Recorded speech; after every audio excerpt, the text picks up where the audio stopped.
اعوذ باللہ من الشیطان الرجیم بسم اللہ الرحمن الرحیم۔ السلام علیکم جی الحمدللہ اللہ کریم کے فضل و کرم سے سبق نمبر 14 نون ساکن اور تنوین ادغام اور اقلاب کے بارے میں جاننے جا رہے ہیں۔ آئیے آج کی مشق کا بلکہ سبق کا آغاز کرتے ہیں۔ آج کے سبق سے پہلے دو باتیں جو ہیں بغور یاد رکھیں کہ نون ساکن جزم والی نون کو کہتے ہیں جس نون کے اوپر جزم ہو۔ تنوین دو زبر دو زیر اور دو پیش کو کہتے ہیں، ٹھیک ہے جی۔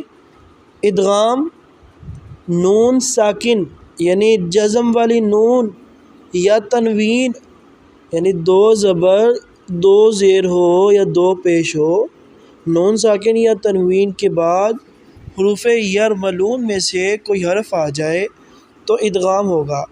یرملون کیا حرف ہے؟ یرملون کو آپ اپنے انگلیوں کے حصوں پر آپ شمار کر سکتے ہیں، جیسے یا را یر ملو میم لام واو آ گیا اور نون، ٹھیک ہے جی۔ یرملون میں سے کوئی حرف آ جائے تو ادغام ہوگا۔ ادغام یعنی کہ ہم ملائیں گے، ادغام کرنا ہو وہاں پر کیا کرتے ہیں جی؟ ملاتے ہیں۔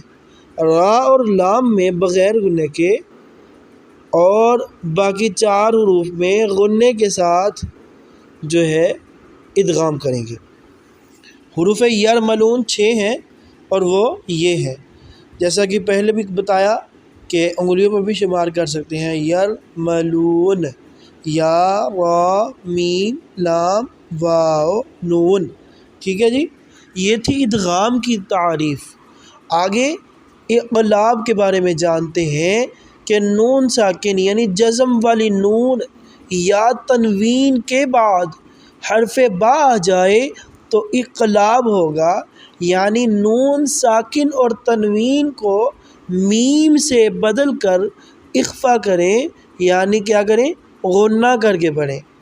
ادغام کے ہجے اس طرح کریں: میم نون یا زبر مئی، یا زبر یا مئی، قاف واو پیش قو مئی یقو، لام پیش لو مئی یقولو۔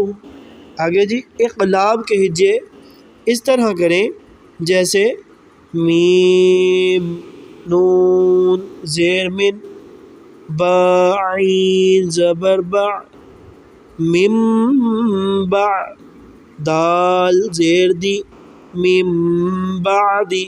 جی الحمدللہ آج کے لیے اتنا سبق کافی ہے۔ رب کائنات پیارے سے پیارے انداز میں سیکھنے کی توفیق بخشے۔